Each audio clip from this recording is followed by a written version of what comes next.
manusia biasa bisa merasakan sakit dan bahagia. Izinkan ku bicara agar kau juga dapat mengerti.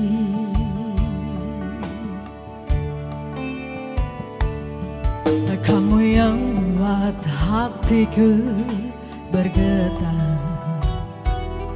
senyumanmu mengartikan semua. Tanpa tahu mengapa, yang ku tahu inilah cinta.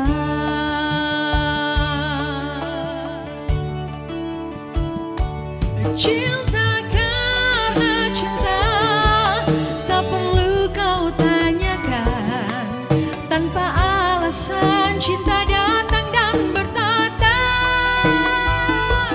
Cinta karena cinta, jangan tanyakan mengapa. Tak bisa jelaskan karena hati ini telah bicara.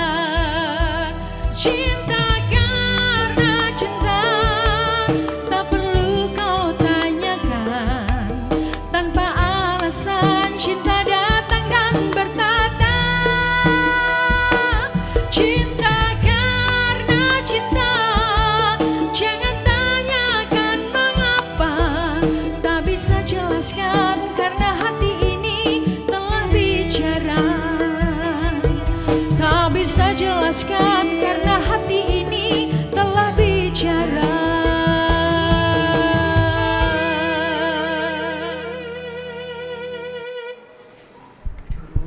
Mana sih? Kamu kok bahagia banget loh Mas? Bahagia gimana, emosi? Oh emosi. Makanya kok aku tuh kerasa panas, ternyata kamu tuh lagi emosi. Emosi kenapa? Kamu darah tinggi loh Mas, nanti kesehatanmu loh Mas. Nah, justru itu dari emosi darahku tinggi. Nah iya makanya. Pendapatanku yang turun. Sama, nggak begitu. Enggak ada korelasi antara pendapatan dan darah tinggi. Tapi tuh kamu kenapa sih emosi? Ini jawabannya jadi panas Tetangga loh Mas. sebelah kamu tahu kan? Tetangga sebelah. Pendatang baru, Benar. tapi semena-mena. Kenapa? Gara-gara dia di situ bikin sumur kusat, Oh alah. tanah jeruk, Dia bikin sumur, terus sumurmu kering. kering. Oh kenapa? Kok bisa gitu? Kesedot sana semua. Oh, dia berarti lebih dalam sumurnya. Iya, kesedot semua. Terus Yang usahamu gimana? jengkelin lagi, aku udah usaha minta ahli itu sumur itu, Iya, profesor sumur gitu. iya dong, berarti ahli sumur. Tak hubungi datang, malah bikin solusi nggak Solusi? logis. Lu kok nggak logis, emang solusinya apa? Sumurku mau disuntik. Iya, emang bener itu Mas, itu bener. Aku dari dulu kan trauma dengan jarum. Bukan kamu yang disuntik, sumurnya yang Aku disuntik minta Mas. yang herbal nggak ada. Nggak ada, bukan suntikan yang itu. Emang kamu pikir sumurmu masuk angin? Bukan Nah, maksudnya, Mas. Pak, oke Pak, ini pokoknya didalamkan, tapi yang non injeksi ada nggak? Gitu. Terus? Ya nggak bisa. Ya udah akhirnya sekarang kering. Saya akhirnya mandinya di toilet umum. Ternyata lebih Yang bayar hemat. 2.000, Lebih hemat loh. nggak bayar sanyo. Kadang aku juga sambil nyucikan motor itu, aku tetap nggak turun dari motorku kok. Kamu sekalian dicuci ya Mas ya? Ngawur aja, kamu nanti jadi viral loh Mas. Tapi itu sebenarnya ini Ya tuh itu bisa. diatur harusnya.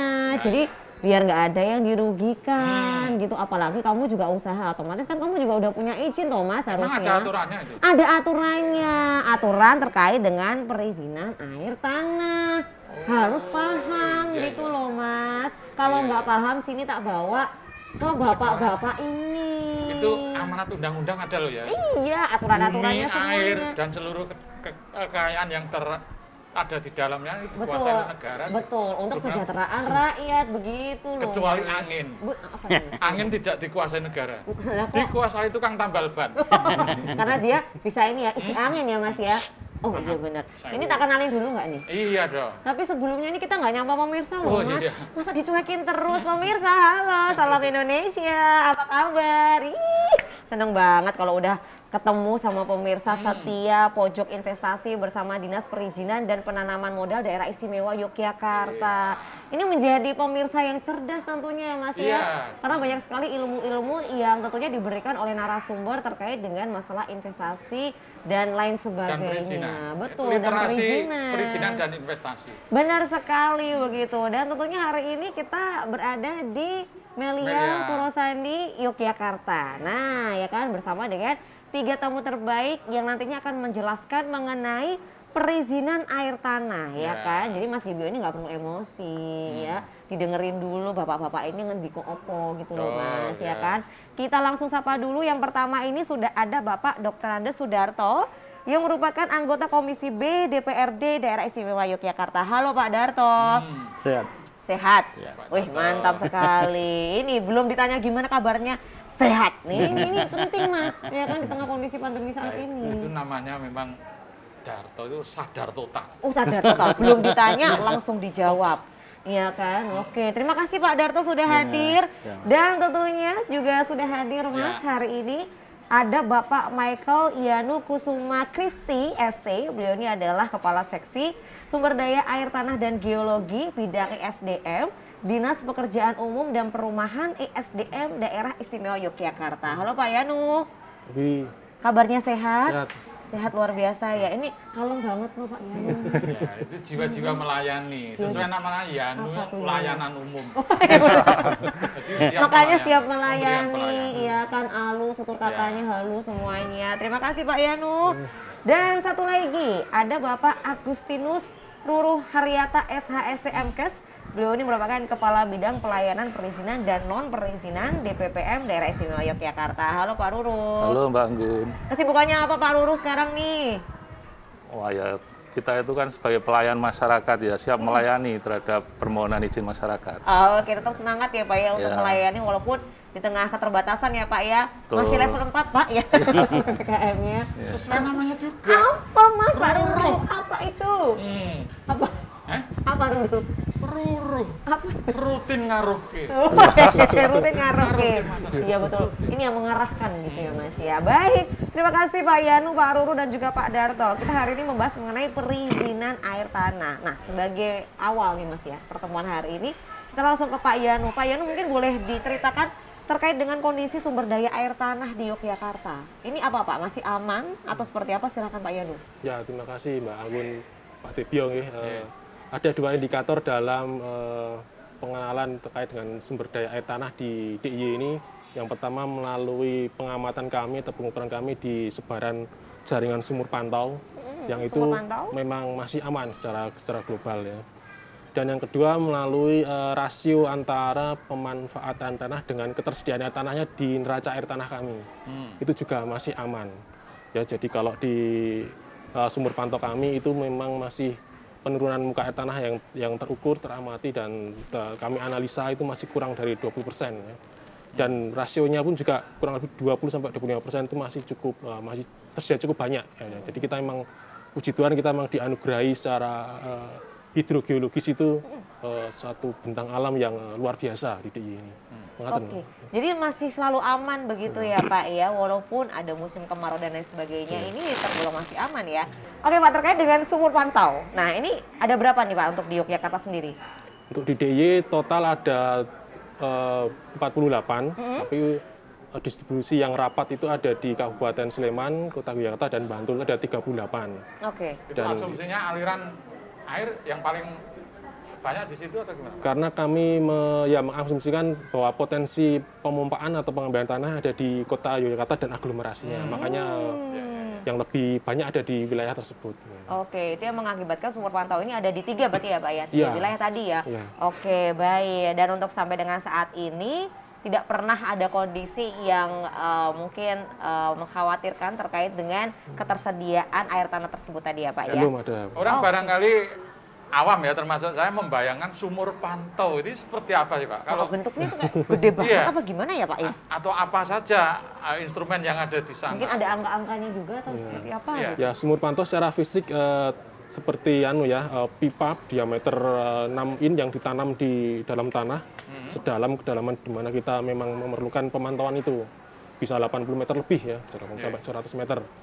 Nah, kemudian di unitas permukaannya ada alat sensor yang otomatis namanya AWLR, Automatic Water Level Recorder. Itu yang akan mengukur secara berkala permukaan muka air tanah secara berkala nanti yang masuk ke dalam sistem kami yang kami pantau secara real time. Nah, walaupun memang belum semua sumur pantau ada alat tersebut, tapi setidaknya kami akan berusaha setiap tahun ada pengembangan yang kami lakukan. Iya, betul. Karena itu juga sangat penting ya, Pak ya, indikator-indikator tersebut begitu. Nah, ini terkait dengan dasar hukum nih, Pak. Nah, ini mungkin boleh ke Pak Ruruh. Nah, ini kalau untuk dasar hukum dari pemberian izin air tanah di Yogyakarta ini, dasar hukumnya apa, Pak? Silakan. Baik, terima kasih Mbak Anggun. Jadi dasar hukum untuk pengelolaan atau pemanfaatan air tanah, kita mengacu pada Undang-Undang Nomor 17 Tahun 2019 tentang pengelolaan sumber daya air. Nah, ini Undang-Undang Nomor 17 Tahun 2019 ini menggantikan Undang-Undang Nomor 11 Tahun 74. Menggantikan, oke. Ya, Undang-Undang Nomor 11 Tahun 74 digantikan dengan Undang-Undang Nomor 17 Tahun 2019.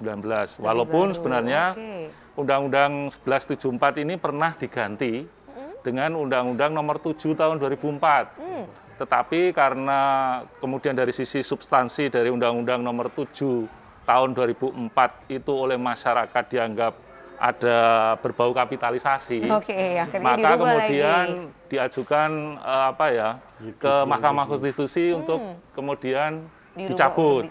Nah, akhirnya kemudian oleh Mahkamah Konstitusi dibatalkan Undang-Undang Nomor 7 Tahun 2004 itu, sehingga yang eksis kembali lagi ke Undang-Undang Nomor 11 Tahun 74. Nah, kemudian sekarang sudah eksis diganti dengan Undang-Undang Nomor 17 Tahun 2019. Nah, kalau kita lihat dari substansinya, Undang-Undang Nomor 17 Tahun 2019 ini, kewenangan berkaitan dengan pengelolaan air tanah ini sudah beralih ke pusat. Yang dulunya itu menjadi kewenangan gubernur di level provinsi. Tapi sekarang sudah beralih ke pusat. Nah, ini dasarnya apa? Dulu ketika Undang-Undang Nomor 11 Tahun 74, dasar kewenangan itu didasarkan pada cekungan air tanahnya. Cekungan air tanahnya itu berada di mana? Nah, cekungan air tanahnya tentu berada di lokasi di Provinsi Daerah Istimewa Yogyakarta, sehingga kemudian menjadi kewenangan gubernur. Nah, dengan Undang-Undang Nomor 17 Tahun 2019, maka kewenangan itu didasarkan pada DAS, daerah aliran sungainya. Nah, di DIY ini ada salah satu sungai, yaitu Sungai Progo, yang alirannya itu dari Provinsi Jawa Tengah ke DIY, sehingga ini lintas provinsi. Sehingga kemudian berujung pada kewenangan pengelolaan sumber daya air itu menjadi kewenangan pusat. Begitu, Mbak. Itu adalah dasar hukumnya, Mas, yang ada di Yogyakarta sendiri. Kenapa? Iya. Artinya dari satu kasus sungai itu, akhirnya sungai lainnya terdampak aturan itu, Pak ya? Iya. Kayak Opak, Kuning yang semula hanya melintasi satu provinsi pun harus takluk atau tunduk pada aturan itu. Iya.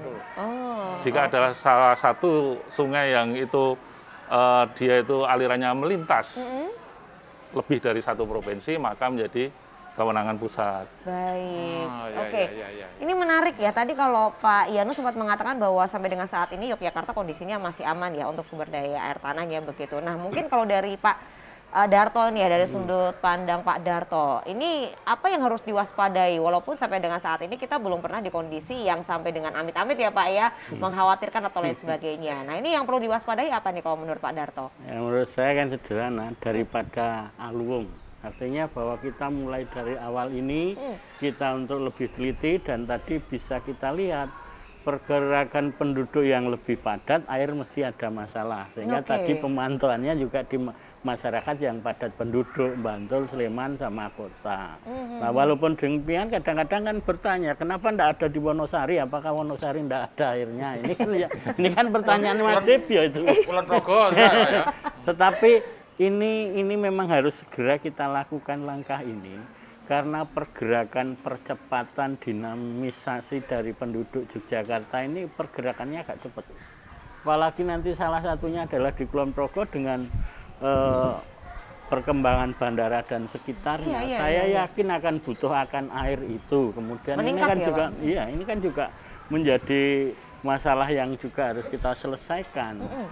Di samping di beberapa wilayah, hanya termasuk hari ini tadi ketika banyak orang mengatakan di Jogja ternyata juga yang tinggi kan untuk kebutuhan hotel, rumah sakit, juga yang sifatnya adalah layanan-layanan umum. Artinya ini nanti juga akan berdampak pada perorangan loh Mas. Oke. Ya, seperti yang disampaikan Mas Jiwo tadi, Baik. sumur kuis jeru, Betul, dan selanjutnya. kalah ya Pak ya. Sebenarnya itu berdampak pada lain. Nah inilah yang harus segera saya sepakat hari ini kita layani, jangan sampai menunggu, termasuk kebijakan yang bagus dari Pak Gubernur yang dilaksanakan oleh teman dinas. Kita dorong untuk dilakukan, walaupun pusat belum ada aturannya, kita mengambil sebuah kebijakan. Daripada tidak kita ambil, besok kita terlambat semua, maka menjadi panik. Oke, berarti tentang kebijakan ya Pak. Nanti kita akan lanjutkan lagi untuk berbicara mengenai kebijakan ya, terkait dengan sekali lagi perizinan air tanah. Tapi kita istirahat sejenak, pemirsa jangan kemana-mana. Sesaat lagi Pojok Investasi bersama DPP MDIY akan segera kembali.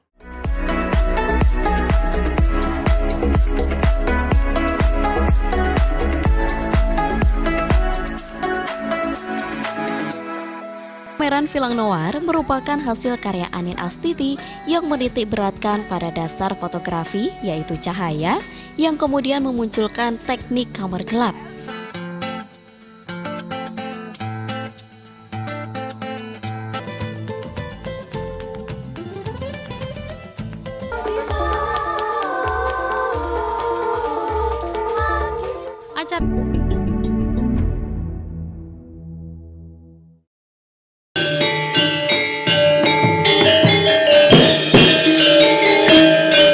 Waspadakno pasuryanipun Kakang Yayi.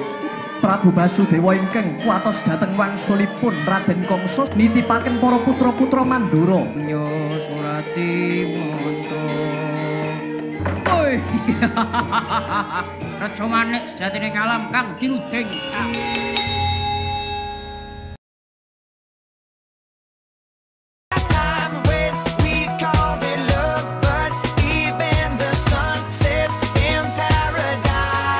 Atau tamannya Pulau Jawa, Magelang dijuluki sebagai kota sejuta bunga. Ibarat bunga, kota Magelang dilihat sebagai kota yang punya banyak pesona. Pemuda pun juga harus mampu berpegang teguh pada jati diri bangsa, yakni kebudayaan.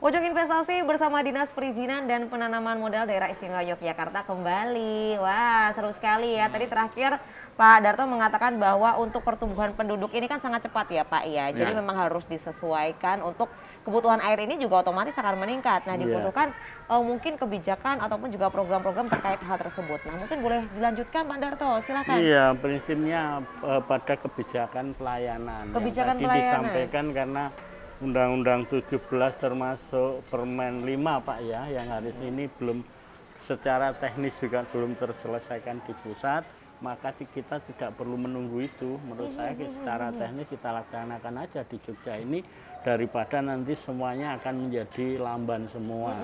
Walaupun demikian kita juga ada etika bahwa kita selalu berkoordinasi, dan bahasa saya ya pamitan dengan pusat lah yang baik-baik biar nanti tidak menjadi miss. Hanya Mas Mbak, Mas termasuk yang nanti kita pilahkan biar masyarakat ini nanti mampu membedakan bahwa air yang dimaksud yang izin lebih pada air yang dimanfaatkan untuk kepentingan umum.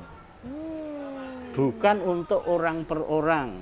Oke. Walaupun izinnya bisa orang, bisa PT, tetapi kalau itu untuk fasilitas umum dalam arti ada ekonominya, inilah yang harus izin. Tetapi kalau secara pribadi sumurnya Mas Dibio ya enggak perlu toh Pak itu. Iya. Ya, itu ini biar nanti masyarakat akan tahu. Tetapi pertanyaannya kalau ada secara pribadi, alasan pribadi akhirnya dijual, saya akan katakan ini hukum yang bertindak. Masalahnya kan itu Pak. Biar nanti ada sosialisasi lebih lanjut di samping hari ini juga nanti dinas teknis bisa menyampaikan kepada masyarakat yang sebenarnya, biar nanti seolah-olah bahwa sekarang ini DPR kurang ajar, apa-apa yuk dipajeki. Wong aku ngarep juga sumur ngene wae ya pajak. Nah, ini kan saya ini kan yang harus kita luruskan, sehingga hal-hal yang tadi sampaikan izin adalah mereka yang memanfaatkan untuk kepentingan umum, tetapi di organisasi ya bahasa saya ada ekonominya lah. Itu yang menjadi skala prioritas. Biar nanti juga di kemudian hari tidak menimbulkan masalah yang lain. Karena sebagaimana yang disampaikan Pak Tibio di awal, pasal 33 ayat 3 jelas. Negara hadirnya adalah di situ, jangan hanya dikuasai oleh orang per orang. Prinsipnya adalah itu, sehingga tadi saya tegaskan, maka Jogja melangkah bahwa ini segera kita lakukan daripada besok kita semua terlambat. Oke, baik. Terkait berarti kalau Pak Darto tadi ini Mas menyoroti tentang layanan gitu. Ini nyambung ke Pak Ruruh nih. Ini Pak, ketika orang per orang pribadi itu bikin sumur itu tidak harus izin, tapi ketika dia terus tiba-tiba pengen usaha laundry atau cucian motor, itu harus izin berarti Pak? Iya, jadi ketika orang melakukan usaha atau kegiatan dengan kemudian memanfaatkan air tanah, maka dia mempunyai kewajiban untuk mengurus izin. Izinnya itu bisa izin penggalian air tanah, kalau dia ngambil dari sumur gali, bisa mengajukan izin berkaitan dengan sumur bor, kalau dia menggunakan sumur bor. Ini ketika dia mau membuat sumurnya atau membuat bangunan fisiknya. Kalau misalnya sudah Pak, misalnya sudah saya ada ya? Terus karena pandemi nggak ada kerjaan, membuka usaha lah begitu. Usaha itu, nah izin susulan itu. Kalau sudah ada fisiknya, maka tinggal mengajukan izin berkaitan dengan penggunaan atau pengusahaan air tanah. Nah, didasarkan pada bangunan fisik yang mau diambil itu. Nah, ini izinnya memang kalau belum memiliki sumur atau bangunan fisik untuk diambil air tanahnya, itu ada dua, izin pengeboran atau penggalian, baru kemudian mengajukan izin pengusahaan atau pemanfaatan air tanahnya. Tetapi kalau sudah ada bangunan fisiknya, maka kemudian mengajukan izin pemanfaatan atau pengusahaan air tanah. Tetapi kalau untuk sumur bor, itu ada tambahan syarat ketika si pelaku usaha itu sudah memiliki sumur bor terlebih dahulu. Kalau izin pengeborannya kebetulan hilang atau kemudian karena beralih perusahaannya itu dari sebelumnya ke orang yang bersangkutan, kemudian izinnya itu dia tidak dapatkan, maka ada tambahan persyaratan berupa pernyataan bahwa sudah ada sumur bor sebelumnya. Kemudian ditambahkan lagi dokumen berkaitan dengan data borehole kamera. Nah, ini yang perlu dicatat. Ada data borehole kamera. Data borehole kamera itu adalah data berkaitan dengan kondisi sumur bor yang ada existing itu. Berkaitan dengan kedalaman sumur bornya, kemudian kedalaman screen yang dipasang, kemudian kondisi fisik dari sumur itu bisa terlihat dari borehole kamera itu. Itu batasannya berapa meter, Pak? Ada tidak Pak yang mengatur betul?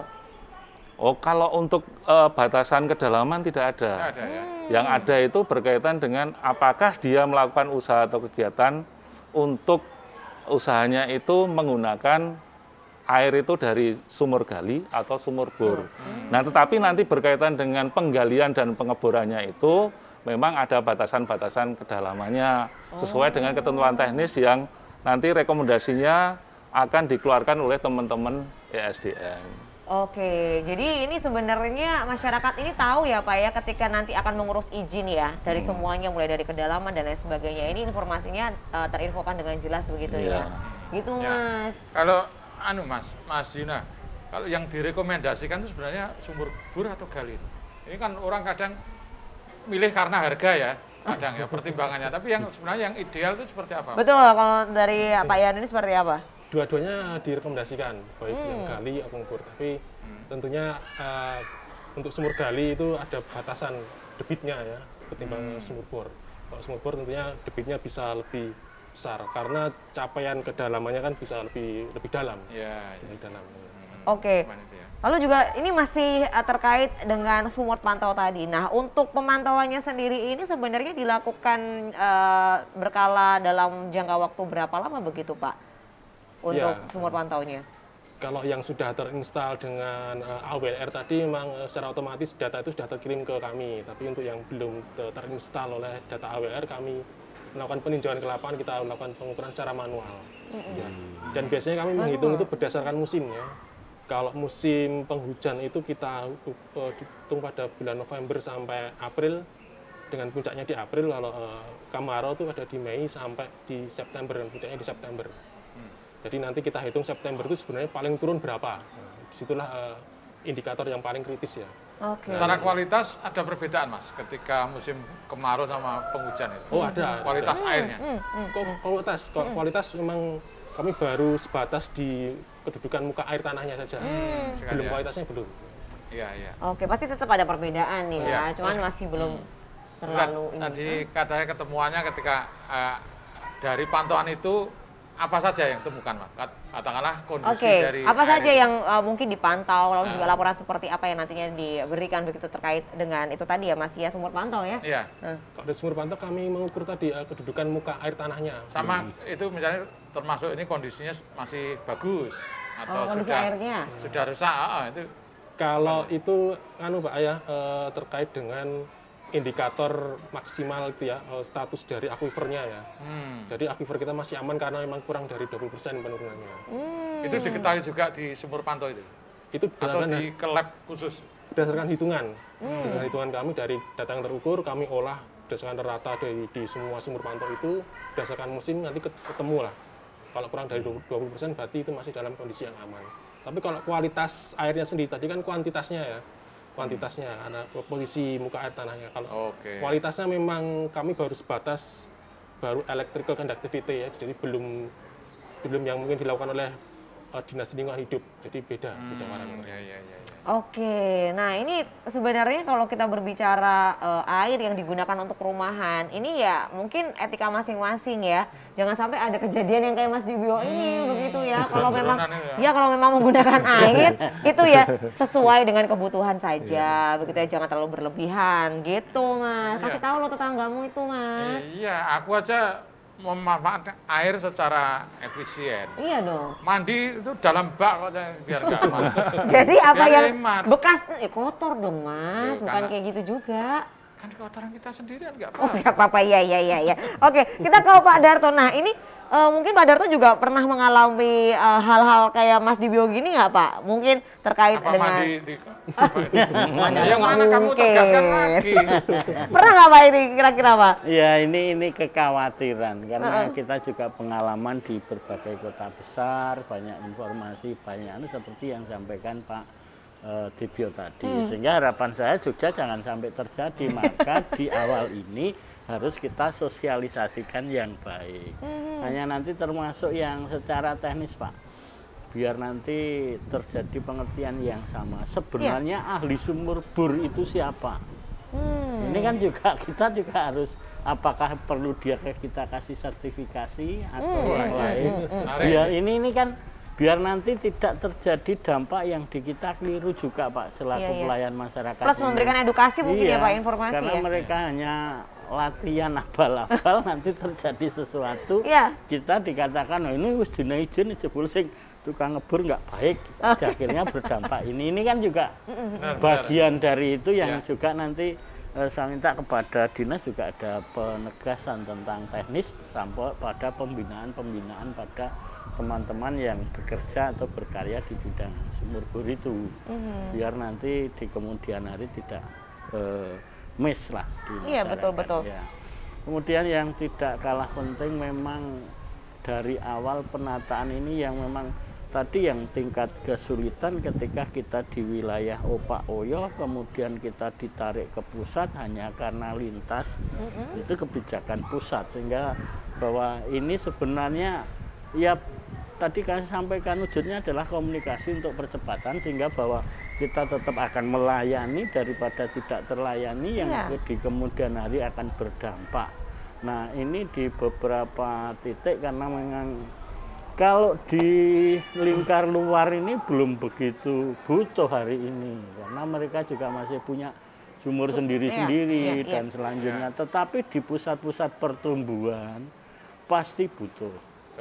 Misalnya Bantul sekitar perbatasan Kota Gede yang ke sana sampai sekarang bergerak ke perbatasan Wonosari itu tinggi, Pak. Ini kan juga mereka menuntut itu karena sesuai dengan perkembangan perumahan-perumahan yang ada. Ini kan juga ini yang harus selalu kita awasi dalam pengertian biar di kemudian hari tidak terjadi sesuatu. Karena air ini pokok. Sekarang kita lihat aja kebutuhan air ini.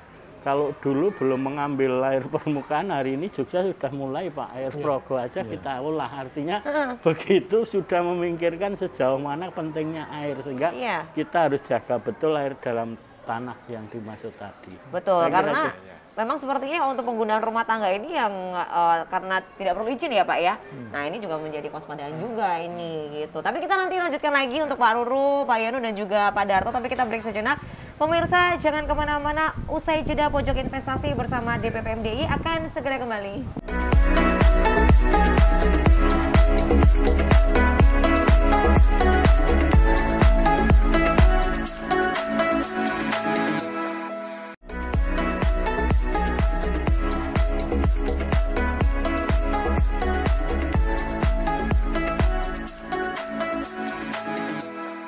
Ya pemirsa, Anda masih bersama kami dalam Dokter Kita malam hari ini. Radioterapi sebagai salah satu modalitas dalam penanganan kanker. Naik ke bagian sarafnya misalnya gitu kan jadi nyeri. Tapi kalau tumor itu diangkat, salah satu pengobatan nyeri adalah dengan dioperasi tadi. Menarik Mbak Dinda, tadi dokter Endang mengatakan tripoli ya. Artinya ada polidepsi, poliuri, dan polipagi. 60 tahun itu loh, perutnya Anda nggak kuat yang sebelah kiri. Jangan terlalu ego. Jangan terlalu ego. Jangan terlalu ego ya. Ego itu membuat Anda sarafnya itu nggak baik semuanya. Jadi ternyata memang kita tuh bisa mengaktifkan hal-hal di dalam tubuh kita sendiri. Dan kita bisa menyembuhkan tubuh kita bahkan orang lain. Betul. Jika Allah mengabulkan doa kita, walaupun udah 26 tahun nggak punya keturunan, fakta ternyata. Upacara Kalang Obong membutuhkan sesaji dan kurban dalam setiap pelaksanaannya.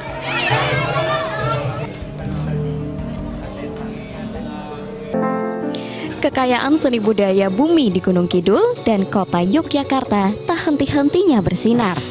Dalam episode kali ini, aset seni budaya di Gunung Kidul dan Yogyakarta tentunya masih terus mewarnai.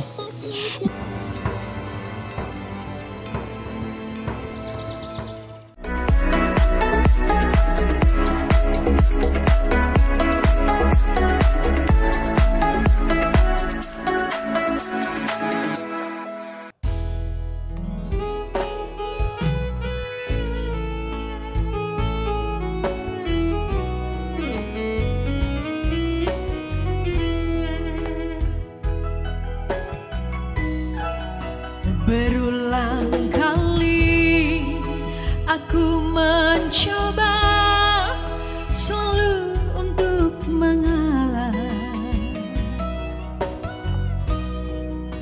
demi keutuhan kita berdua, walau kadang sakit. Lihatlah tanda di pipi bekas gambar tanganmu. Sering kau lakukan bila kau marah, menutupi salahmu. Samakah aku bagai burung di sana yang dijual orang, hingga sesukamu kau lakukan itu, kau sakiti aku. Kalaulah memang kita berpisah, itu bukan suratan. Mungkin ini lebih baik agar kau puas membagi cinta. Pulangkan saja aku pada ibuku atau ayahku.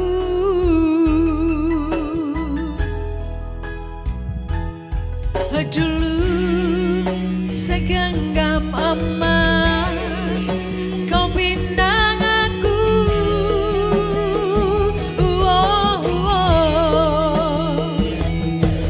Dulu bersumpah janji di depan saksi. Namun semua hilanglah sudah ditelan dusta. Namun semua tinggal cerita hati yang luka.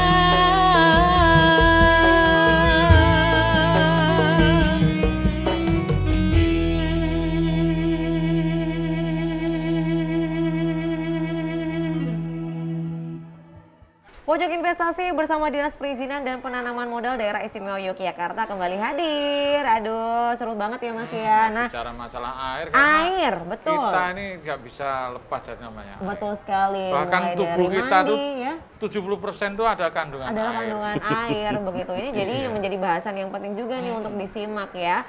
Nah, menyambung tadi apa yang disampaikan oleh Pak Darto, ini juga menarik ya Mas ya. Nah, ini kalau untuk masalah pengeboran ini alangkah baiknya bisa dilakukan oleh orang-orang yang berkompeten. Kalau perlu malah sertifikasi, ya kan, soalnya bisa memberikan ilmu-ilmu terkait dengan air tadi gitu loh. Kekhawatirannya kan gali sini, ngebor sini. Betul. Orang oleh banyu pindah mana itu kan malah merusak ekosistem dan lain sebagainya. Nah, akhirnya malah menimbulkan permasalahan. Nah, mungkin Pak Ruru ingin menanggapi hal tersebut yang tadi sempat disinggung oleh Pak Darto. Silakan Pak Ruru. Baik, terima kasih Mbak Anggun. Jadi berkaitan dengan pengeboran air tanah, ini memang ada izinnya. Kemudian di dalam izin itu ada persyaratannya. Oke. Nah, salah satu persyaratannya ketika pelaku usaha mengajukan untuk membuat sumur bor, itu harus dilakukan oleh juru bor yang sudah mendapatkan sertifikasi. Dalam hal ini adalah surat izin juru bor. Surat izin juru bor, Nah, oke. Kemudian perusahaan yang melakukan pengeborannya itu pun harus memiliki surat izin perusahaan pengeboran air tanah atau sering disebut SIPAT. Nah, itu harus dilampirkan ketika mengajukan izin pengeboran air tanah, sehingga kemudian proses pengeboran itu benar-benar terjaga secara teknisnya seperti apa, harus sesuai gitu. Oke, jenis usaha ini juga diatur tidak Pak? Misalnya usaha laundry atau usaha lain sebagainya, ini ada perbedaan tidak Pak untuk kedalamannya? Kalau untuk laundry mestinya juga dia mengambil air tanah dalam. Dalam hal ini ya diupayakan untuk mereka mengambil dari sumur bor. Supaya masyarakat sekitar yang memanfaatkan air tanah dangkal itu tidak terganggu. Dan biasanya kita mewajibkan untuk pelaku usaha itu diutamakan harus bekerja sama dengan PDAM terlebih dahulu. Itu syarat utamanya. Ketika orang mau mengajukan izin berkaitan dengan pemanfaatan air tanah, pasti kita persyaratkan ada kerjasama dengan PDAM terlebih dahulu. Jika memang jaringan PDAM sampai ke pelaku usaha tersebut. Jadi seperti itu untuk kita supaya mengendalikan jangan sampai pemanfaatan air tanah dalam ini terlalu banyak. Oke, berarti ada izin-izinnya ya Pak ya, dan ada syarat-syaratnya, dan nanti itu akan terlampir ketika nanti ini ya Pak ya, memberikan izin. Ini ya, melampirkan perizinan itu tadi Mas, gitu, memasukkan izinnya gitu. Ya. Kalau sebenarnya air limbah dari laundry maupun cucian motor tuh bisa istilahnya bisa dibuat bagus lagi nggak sih Pak? Bisa nggak Pak tuh kayak gitu tuh Pak? Pak Yuna yang ahlinya ini. Ya. Pak Yanu. Pak Yanu. Ngubah-ngubah nama orang nih loh. Silakan Pak Yanu. Ya itu sebenarnya kalau mau limbah atau tadi ya mungkin formasi ya istilahnya formasi batuan di DIY ini kan cukup beragam dan unik ya. Kadang kita ngebor di mana gitu bisa tawar dan atau bisa asin itu ya. Itu juga masuk limbah. Ini memang kalau semacam ini konsekuensinya ada di treatment di pelaku usaha yang bersangkutan. Harus punya resapan sendiri berarti ya, nggak boleh ada masuk ke istilahnya IPAL ya, instalasi pengolahan. IPAL ya. Kalau yang air asin tadi memang itu ada perlu treatment dan itu memang dibebankan kepada para pelaku pengusahaan air tanahnya sendiri. Ya kita memang tidak pada ranah kita yang di situ. Oke. Nah ini saya penasaran nih, kalau di Yogyakarta sendiri ini pernah mengalami kondisi yang mungkin sedikit mengkhawatirkan gitu tidak Pak terkait dengan kesediaan air tanah ini? Pernah nggak? Atau mungkin selama ini baik-baik saja tidak pernah ada kondisi mengkhawatirkan begitu? Ya, sebagai contoh ya kalau di Kabupaten Sleman itu ada di Kapanewon, Godean, dan Gamping itu memang tingkat pemanfaatannya itu cukup tinggi. Tapi bukan karena penggunaannya yang berlebih, tapi memang ketersediaannya yang kecil. Karakteristik dari akuifernya memang kecil. Jadi ya memang tugas kami nanti ada di pengendalian, artinya pembatasan-pembatasan yang kita lakukan melalui rekomendasi teknis yang kami berikan ke dinas di PPM. Gitu. Oke, tapi untuk jumlah dari sumur pantau ini apakah ada kemungkinan untuk bertambah atau seperti apa Pak?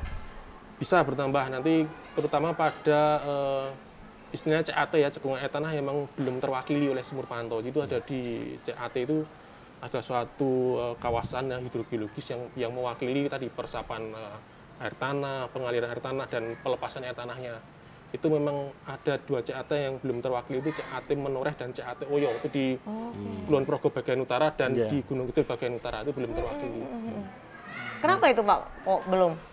Karena memang dulu kami prioritas ada di pemompaan yang potensinya tinggi, itu ada di Kota Yogyakarta dan aglomerasinya, tapi nanti kami tentu saja pelan-pelan akan sampai ke sana. Oke, gitu. Jadi masih belum ada ya, ada beberapa. Mungkin nyambung Mbak, biar ini silakan. nanti saya enggak kelupaan. Silakan Pak. Mas Yanu, jadi kan gini, melihat potensi air di masing-masing wilayah ini kan berbeda. Tapi perkembangan penduduk ini kan kadang-kadang tidak juga mempertimbangkan itu karena dia punya tanahnya ya di situ dan selanjutnya kemudian nanti dibangun bangunan. Lah, dinas pernah melakukan survei tentang potensi air dalam tanah, air tanah ya, itu di seluruh wilayah DIY belum Mas. Kalau belum, justru saya mendorong ini nanti dilakukan sehingga informasi itu ketika ada orang mau izin sumur bor sudah diberi situ gini maksud saya kan itu Pak, biar di kemudian hari kita juga melayani rakyat ini lebih bagus menurut saya. Iya. Mungkin itu sudah ada Pak, sudah ada. Makanya kami punya neraca air tanah. Jadi tadi perimbangan antara atau komparasi antara pemanfaatan air tanah yang dipompa dengan ketersediaan air tanahnya. Jadi ada, makanya tadi kami bisa menyimpulkan di Godean dan Gamping tadi ya, itu makanya kan tingkat pemanfaatannya tinggi. Tapi cuma karena cadangannya aja yang sedikit. Ketersediaannya, oke, bukan jumlah penggunanya. Ya, cuma nanti memang kita perlu pengupdateannya ya, karena kan relevan hanya sekitar untuk 5 atau 6 tahun ke depan ya. Yang terakhir kan di tahun 2019-2018. Oke, jadi baik. Nanti ke depannya kita perlu update berkala. Oke, ini terjawab sudah nih apa yang menjadi kegelisahan Bapak. Sudah dan Pak. Satu lagi Pak, jadi pada waktu kami memberikan rekomendasi teknis ke DPPM terkait dengan tadi debit yang debit tentang pemompaan air tanah, itu kami ada 3 hal yang kami pertimbangkan untuk pembatasan debit gitu. Yang pertama memang berdasarkan zonasi neraca air tanahnya dan berdasarkan zonasi di Peraturan Gubernur Nomor 49 Tahun 2014 tentang alokasi penggunaan tanah. Jadi di Kementerian Pakupaten itu sudah ada batasan debitnya masing-masing berdasarkan neraca air tanahnya. Jadi tentunya yang debit kami rekomendasikan tidak boleh lebih daripada itu. Itu yang pertama. Yang kedua berdasarkan debit optimum hasil pemompaan, hasil uji pemompaan atau pumping test. Jadi pumping test ini adalah suatu nilai yang merepresentasikan kemampuan real sumur dalam merespon ekstraksi air ya di pompa itu tanpa menimbulkan dampak yang signifikan terhadap sekitarnya. Tentunya nanti debit yang kami rekomendasikan itu lebih kecil dari pumping testnya itu sebut. Kemudian yang ketiga itu berdasarkan kapasitas mesin pompa yang terpasang. Tentunya nanti akan membahayakan kalau lebih dari yang terpasang. Nanti akan dampaknya ada di pelaku pengusaha yang bersangkutan. Ini lengkap sekali nih informasi dari Pak Yanu ini, begitu. Tapi ini saya juga penasaran ini, mungkin Pak Ruro yang bisa menjawab. Nah, ketika kita sudah, katakanlah sudah terbit izin begitu ya Pak ya. Nah, ini untuk pengawasan yang dilakukan seperti apa Pak, agar semuanya on the track begitu. Dan siapa yang nanti mengawasi Pak? Nah, ini justru kewenangan untuk melakukan pengawasan itu ada di teman-teman OPD teknis. Nah, dalam hal ini di PUSDM itu ada instansi namanya BP3SDM. Nah, nanti mungkin dijelaskan lebih konkret oleh Mas Yanu berkaitan dengan BP3SDM ini berikut dengan tugas pokok fungsi pengawasannya gitu. Oke, nah ini mungkin boleh langsung dijawab ini Pak, jadi, terkait dengan BP3SDM. Nah, silakan. Jadi BP3SDM itu adalah satu UPT di dinas kami ya. Kalau kami kan ada di bidang SDM. Kalau teman-teman kami itu di BP3SDM itu memang melaksanakan pengawasan dan pengendalian perizinan. Jadi teman-teman di Balai BP3SDM ini mengawasi atau mengendalikan mereka yang memegang izin. Mereka nanti memastikan apakah izin ini nanti akan habis karena ada masa berlakunya izin. Oh, ada masa. Untuk masa berlakunya? Kalau izin 3 tahun. 3 tahun. Nanti kalau mau habis, ya mau perpanjang, tentunya teman-teman dari BP3SDM akan meninjau ke pelaku usaha yang bersangkutan. Apakah bisa diperpanjang atau tidak? Apakah persyaratannya masih memenuhi, misal upaya konservasi. Jadi kalau diizinkan kita wajibkan melakukan upaya konservasi air tanah ya, misal dengan pembuatan sumur air resapan. Sumur resapan ya. Di situ untuk sumur resapan itu untuk satu unit sumur resapan itu minimal berdiameter 80 cm sedalam 3 meter. Setiap pengambilan 15 meter kubik air. Jadi nanti dicek apakah sumur resapan ini masih ada atau tidak, masih berfungsi atau tidak.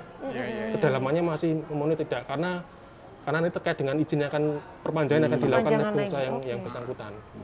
Kalau nantinya sudah tidak ada atau mungkin sudah hilang, karena kan sumur resapan itu tidak harus berlokasi di tempat usahanya, bisa sebagai CSR di jalan lingkungan sekitar mungkin. Oh, bisa dialirkan itu boleh ya, yang penting memenuhi kedalamannya tadi. Betul. Ya. Berlaku kelipatan tadi ya, setiap satu sumur resapan untuk 15 meter kubik air, mengambil air tanah.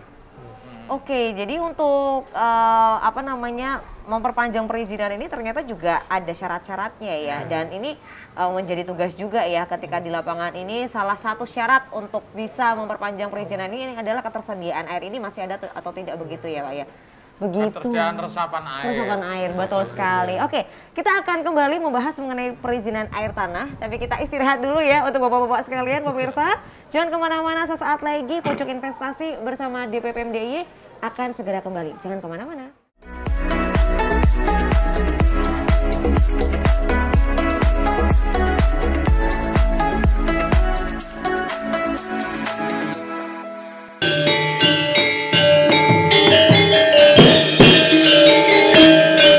Waspadakno pasuryanipun Kakang Yayi Prabu Basudewa ingkang kuatos dhateng wangsulipun Raden Kangsa nitipaken para putra-putra Mandura. Nya Surati mantra. Oi. Raja manik sejatine alam kang dinuding cah.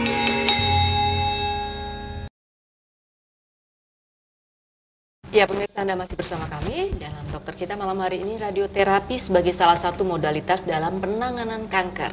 Naik ke bagian sarafnya misalnya gitu kan jadi nyeri. Tapi kalau tumor itu diangkat, salah satu pengobatan nyeri adalah dengan dioperasi tadi. Menarik Mbak Dinda, tadi dokter Endang mengatakan tripoli ya. Artinya ada polidepsi, poliuri, dan polipagi. 60 tahun itu loh, perutnya Anda nggak kuat yang sebelah kiri. Jangan terlalu ego. Jangan terlalu ego. Jangan terlalu egois. Ego itu membuat Anda sarafnya itu nggak baik semuanya. Jadi ternyata memang kita tuh bisa mengaktifkan hal-hal di dalam tubuh kita sendiri. Dan kita bisa menyembuhkan tubuh kita, bahkan orang lain. Betul. Jika Allah mengabulkan doa kita, walaupun udah 26 tahun nggak punya keturunan, fakta ternyata.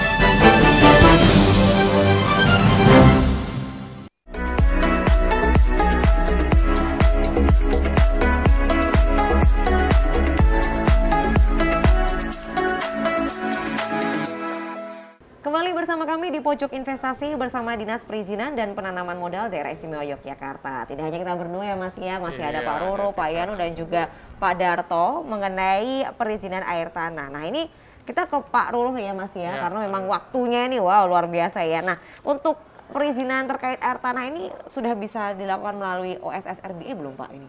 Ya, jadi kalau kita lihat di PP 5 tahun 2021, di dalam lampiran satunya, kita dapat melihat untuk perizinan pemanfaatan air tanah ini, hampir semua masuk di dalam perizinan yang bisa dilayani melalui OSS RBI. Bisa ya? Ya, hanya saja yang bisa sekarang ini faktual dilayani melalui OSS RBI baru ada satu izin, yaitu izin sifat. Surat izin perusahaan pengeboran air tanah. Nah, ini masuk kategori perizinan berusaha. Nah, sedangkan izin berkaitan dengan pengusahaan atau pengambilan air tanah, dangkal maupun bor, kemudian izin pengusahaannya, itu masuk dalam kategori perizinan penunjang perizinan berusaha. Nah, sampai sekarang ini faktualnya belum bisa dilayani melalui aplikasi yang tersedia di OSS RBI. Tetapi nanti kemudian akan dikembangkan sampai ke sana dilayani melalui aplikasi ini. Nah, berkaitan dengan itu, seperti tadi Pak Darto sampaikan, walaupun kemudian sekarang ini dengan Undang-Undang Nomor 17 Tahun 2019, kewenangan beralih ke pusat, maka dengan surat edaran gubernur pada April tahun 2019, kita tetap melayani perizinan berkaitan dengan pemanfaatan air tanah ini sebelum peraturan pelaksana dari PP nomor 17 tahun 2019 itu sudah ada. Jadi kita tetap memberikan pelayanan untuk menghindari kekosongan perizinan. Nah, begitu pula dengan berlakunya OSS RBI, maka perizinan sebagai penunjang perizinan berusaha, dalam hal ini tadi ada izin pengeboran, kemudian izin pengusahaan yang belum bisa dilayani oleh OSS RBI, masih tetap kita layani melalui manual, seperti itu. Oke, jadi ada yang bisa ya Pak ya? Ada. Tadi ya, ada yang bisa dan ada yang belum ya Pak ya, tapi nanti direncanakan ke depannya akan semuanya bisa dilakukan melalui OSS RBI tadi gitu. Tapi juga masyarakat ini dituntut untuk selalu upgrade ya Pak ya, informasi dan juga pengetahuan terkait dengan apa saja yang bisa dilayani melalui OSS RBI tadi ya Pak ya. Dan kita selalu terbuka terhadap masyarakat untuk memberikan layanan perbantuan. Kami siap membantu masyarakat jika terjadi kendala-kendala berkaitan dengan proses bagaimana mereka mengajukan permohonan melalui OSS RBI ini. Jadi kami siap dengan layanan perbantuan. Oke, untuk saat ini mungkin kendala-kendala yang pernah dilaporkan seperti apa Pak? Jadi kalau sementara ini memang untuk kegiatan usaha yang levelnya kategori risiko rendah dan menengah biasanya sudah lancar. Tetapi kalau untuk proses kategori kegiatan usaha yang kriterianya itu risiko menengah tinggi dan tinggi, karena prosesnya panjang, nah ini masyarakat masih banyak yang menghadapi kendala karena pemahaman berkaitan dengan proses itu belum mereka pahami secara sempurna. Oke, berarti belum paham aja ya ini ya permasalahannya ada di lapangan begitu. Padahal itu bisa istilahnya bisa mendapatkan informasi lebih detail di kantornya Pak Roro nih Pak. Siap, kita siap melayani ya, tapi tetap dengan prokes ya Pak ya. Betul. Ini untuk keamanan bersama tentunya. Dan kita layani secara online sekarang untuk PPKM level 4 ini kita tidak bisa menerima tatap muka. Izin itu berlaku berapa lama Pak? Untuk izin pengusahaan atau pengambilan air tanah berlaku 3 tahun. 3 tahun. Sedangkan untuk sifat tadi, surat izin perusahaan pengeboran air tanah dan surat izin juru bor, itu berlaku 5 tahun. Oh, oke. Nah, untuk masalah sanksi ini seperti apa Pak? Ini mungkin Pak Yeno atau mungkin Pak Ruro nih untuk kalau kita bilang ada sesuatu yang tidak sesuai. Nah ini sanksi-sanksi yang diberikan ini berupa apa sih sebenarnya Pak? Baik, saya tanggapi dulu. Nanti biar Mas Yanu menambahkan. Jadi kita ada dasar hukum untuk menerapkan sanksi jika terjadi pelanggaran berkaitan dengan pemanfaatan air tanah ini. Didasarkan pada Perda nomor 5 tahun 2012. Nah, di sana disampaikan ketika pelaku usaha melakukan pelanggaran, maka dalam hal ini pemerintah dapat menerapkan sanksi administratif. Nah, sanksi administratif ini bisa berupa teguran tertulis, kemudian pembekuan izin, sampai kemudian pencabutan izin. Itu paling parah ya Pak ya? Paling parahnya adalah pencabutan izin. Nah, itu bentuk-bentuk sanksi yang bisa kita terapkan ketika terjadi pelanggaran izin karena pelaku usaha tidak melaksanakan kewajiban-kewajiban yang tertuang di dalam izin. Iya. Oke, baik. Mungkin untuk Pak Yanu ada yang ingin ditambahkan terkait dengan sanksi, Pak? Saya kira memang betul apa yang dikatakan Pak Guru ya, memang di Perda nomor 5 tahun 2012 memang seperti itu, Pak. Oke, sampai dengan paling tinggi adalah pencabutan izin tadi ya. Oke, kalau menurut Pak Darto sendiri dari sanksi-sanksi ya, mulai dari teguran tertulis, lalu juga sampai dengan pencabutan izin ya Mas ya. Nah, kalau menurut Pak Darto sendiri ini sudah cukup untuk membuat masyarakat ini paham begitu Pak, terkait dengan tanggung jawab dan juga tugas-tugasnya begitu? Ya, saya kira itu sudah tegas lah. Artinya karena ini kan berkaitan dengan usaha, bukan pada pribadi. Artinya kalau izinnya dicabut, dia juga punya risiko tinggi akan usahanya. Sehingga menurut saya itu cukup, ya. Karena ini juga makanya dari awal bahwa setiap saat memang kita bersama-sama punya kewajiban pembinaan kepada teman-teman itu. Nah, dengan unsur-unsur itulah harapan saya tidak sampai terjadi yang tadi sampai pada pencabutan itu. Ini karena kalau terjadi pencabutan juga kasihan konsumen yang lain. Iya, dampaknya kemana-mana ya Pak? Kan kemana-mana, sehingga si pengusaha juga parah betul itu. Menurut saya kan sanksi itu sudah cukup tegas, sudah cukup jelas lah. Dan itu berat sebenarnya kalau pengusaha yang betul-betul profesional sudah nangis kalau nggak punya izin, betul. Sebenarnya situ karena ya perhitungan kita membuat perda memang salah satunya itu. Kita bukan pada aspek hukum yang lain. Ya, harapan saya dengan itu aspek jerah karena dia juga punya kepentingan ekonominya, saya kira sudah bisa dipahami lah. Oke, baik. Sebenarnya masyarakat itu kan kadang tidak sadar melakukan pelanggaran. Betul. Itu kan tidak sengaja. Tidak sengaja atau tidak sadar bisa jadi. Itu karena memang belum paham akan manfaat ya Pak ya. Kan tahu ngerti ini kan wah mesti dipajeki. Jadi betul. Jadi mereka kadang malas mengurus itu. Padahal kalau mereka paham mesti ada garansi cepat, mudah, gampang ya Pak ya. Iya betul. Berarti ini ketidakpahaman. Iya, paradigmanya itu harus. Betul. Aduh, ini sebenarnya saya masih pengen nanya nih ke Pak Ruro dan juga Pak Yono, tapi kita harus berpisah Pak. Karena waktunya sudah habis Mas. Padahal kita pengen loh bicara masalah air tanah ini demi tanah air. Betul, luar biasa. Nantilah setelah ini kita lanjutkan lagi ya Pak ya. Oke, dan tapi kita juga ingin mengucapkan terima kasih ya untuk Pak Ruro, lalu juga Pak Yanu, Pak Darto. Semoga apa yang tadi disampaikan sekali lagi dapat diterima baik oleh masyarakat begitu dan dapat menjadi ilmu yang baru juga nih untuk pemirsa yang menyaksikan. Sehat selalu untuk Bapak-bapak sekalian ya. Semoga kita bisa berjumpa di lain kesempatan. Terima kasih pemirsa Anda sudah menyaksikan Pojok Investasi bersama Dinas Perizinan dan Penanaman Daerah Istimewa Yogyakarta. Terus terapkan protokol kesehatan dalam setiap aktivitas Anda. Jangan lengah, pandemi masih ada di sekitar kita. Sayangi diri dan juga keluarga Anda. Akhir kata, saya Iren Anggun. Saya Tibio Primus. Sampai jumpa. Salam Indonesia.